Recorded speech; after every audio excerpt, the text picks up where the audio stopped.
यो टन्टलापुर गर्मीमा के हजुरहरूको पनि पेट पोल्ने, एसिडिटी हुने वा ग्यास्ट्रिकले सताएर हैरान हुनुभएको छ?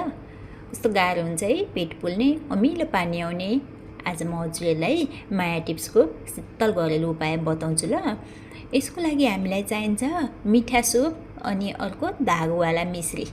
अब मसँग चाहिँ यो मिश्री थियो, हजुरहरूलाई मैले देखाएँ।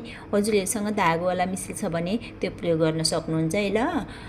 यसको लागि चाहिँ 1 गिलास सफा पानी लिनुहोस्। त्यसमा 1 चम्चा सौंफ र स्वाद अनुसार मिश्री हालेर रातभरि भिजाउनुहोस्।